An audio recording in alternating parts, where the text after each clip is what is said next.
Hola ingeniosos e ingeniosas, hoy en esta clase entenderán perfectamente la carga eléctrica, su símbolo, sus unidades en el sistema internacional, cómo se calcula, cómo se encuentra, de dónde viene, cómo se descubrió, en fin.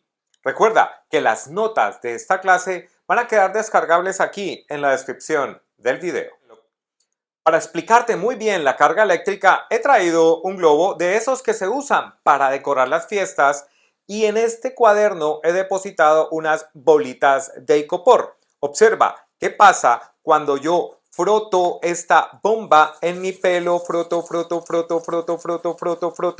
y luego acerco esa región de la bomba a las bolitas de icopor.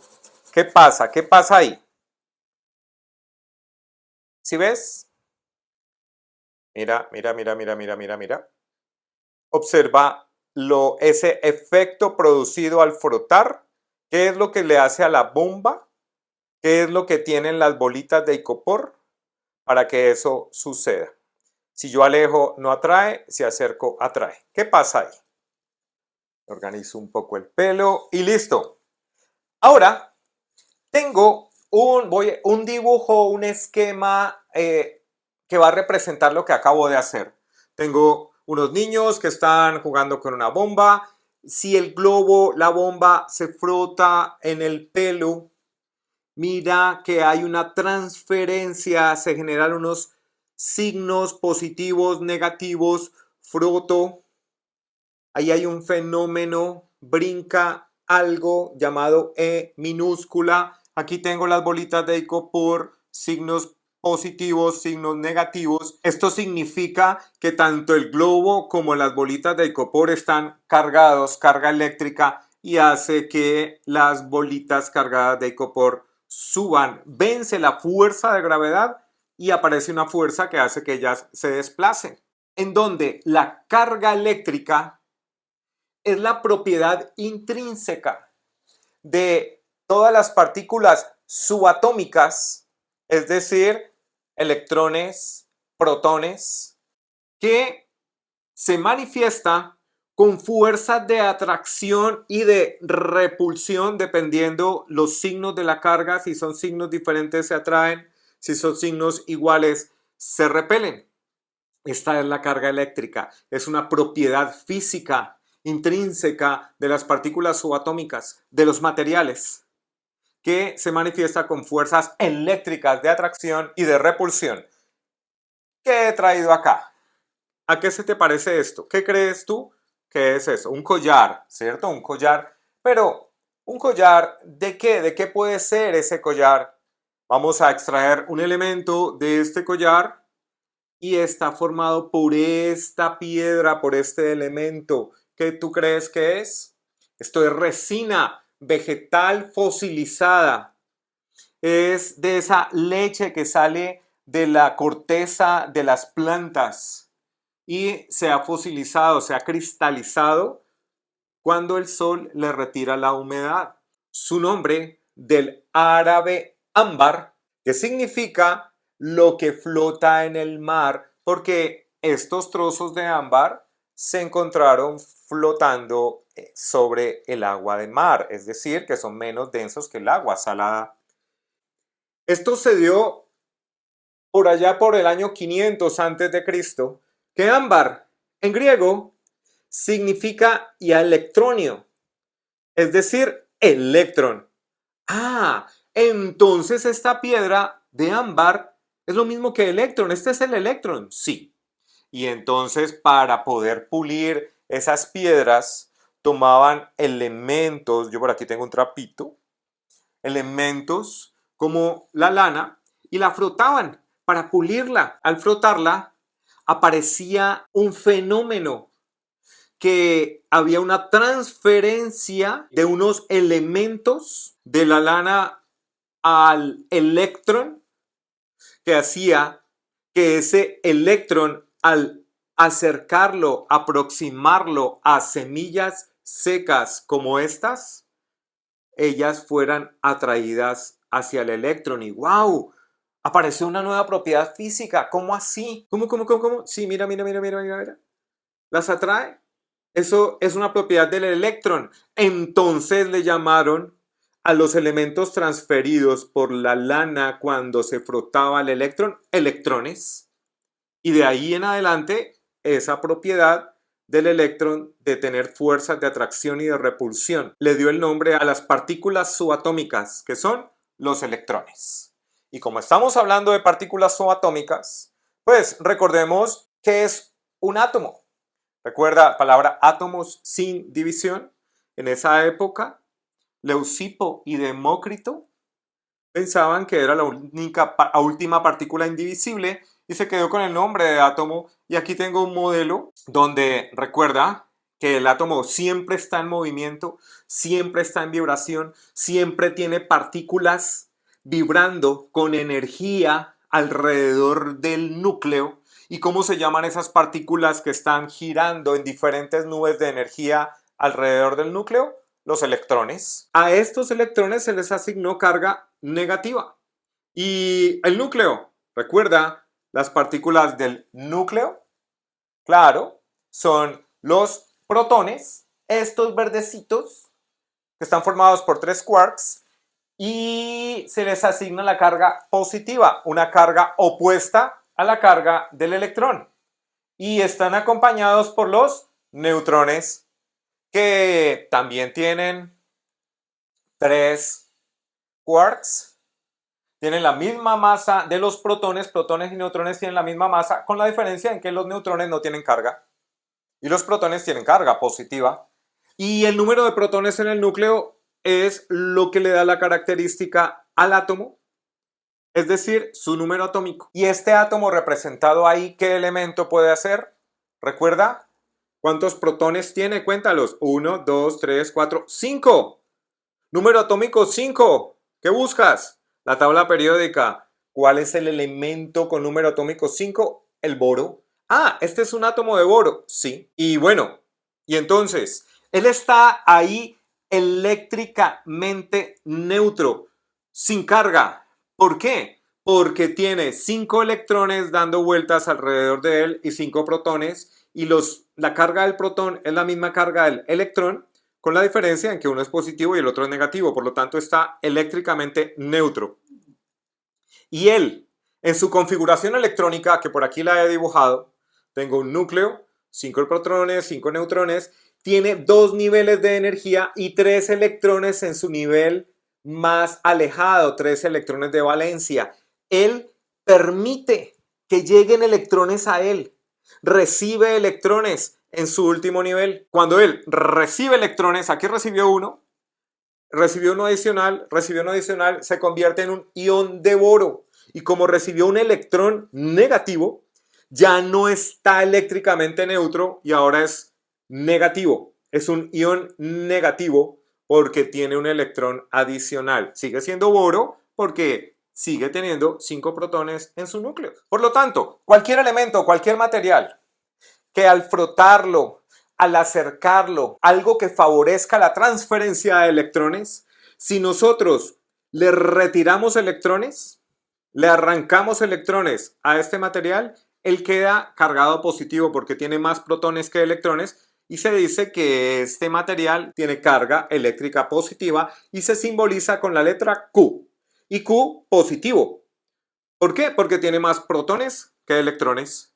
Y si tengo un elemento al que se le transfieren más electrones, entonces tiene más electrones que protones y queda cargado negativo, Q negativo. ¿Y cuál es la unidad de medida de la carga en el Sistema Internacional de Medidas? Debido a que Charles Coulomb, francés, que vivió entre los años 1736 y 1806, estudió, analizó la fuerza de atracción eléctrica debida a las cargas, se le asigna a la carga eléctrica el nombre de coulombio, se simboliza con la letra C mayúscula en el Sistema Internacional de Medidas. Para poder entender muy bien el coulombio, ¿qué es un coulombio y cuántos electrones puede tener un coulombio?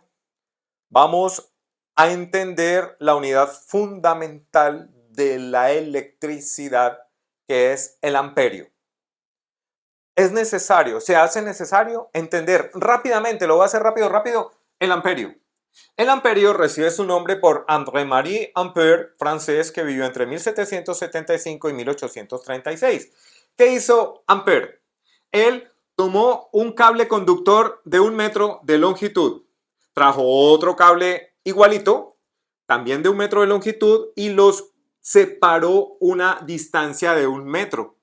Puso dos baterías con diferencia de potencial o voltaje, una resistencia, para poder regular la intensidad de corriente que fluye por estos dos conductores. ¿Y cómo regulaba, cómo hacíamos para regular esa intensidad de corriente? ¿Recuerdas este trío, esta terna, intensidad, voltaje y resistencia, cómo se articulan?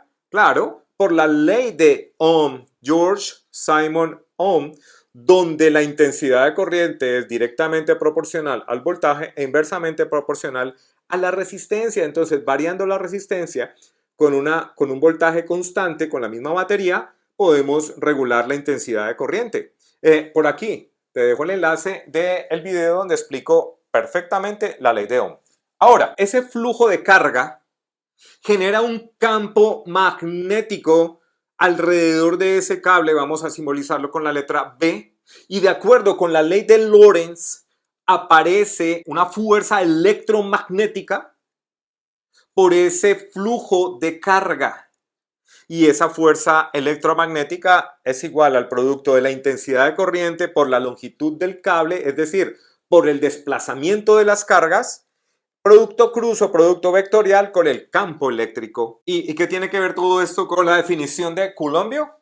Bien, quiere decir que experimentalmente se determinó que es un amperio. Un amperio es la intensidad de corriente en este arreglo de laboratorio necesaria para que en este cable conductor de 1 metro separados 1 metro aparezca una fuerza de 2 por 10 a la 7 newtons, es decir, 20 millones de newtons. Y a esa intensidad de corriente se le llamó un amperio. Bien, y entonces, un culombio. Un culombio es una unidad derivada del amperio, por eso hablé primero del amperio. Entonces, la intensidad de corriente es la cantidad de carga que fluye por estos cables por unidad de tiempo. Y si aquí tengo las cargas que van a fluir por los cables, entonces esa carga, tiempo que está dividiendo, pasa a multiplicar, se puede calcular, se puede determinar por la intensidad de corriente por el tiempo. Y si estas cargas se desplazan durante un tiempo de 1 segundo, entonces el producto de 1 amperio por 1 segundo nos da una carga de 1 culombio. La unidad de culombio es unidad derivada del producto de amperio por segundo. Culombio es amperio por segundo. Así como newton es kilogramo por metro sobre segundo al cuadrado, una unidad mixta, el culombio es amperio por segundo. Es decir, que aquí hay un culombio de carga si por aquí fluye 1 amperio durante un tiempo de 1 segundo.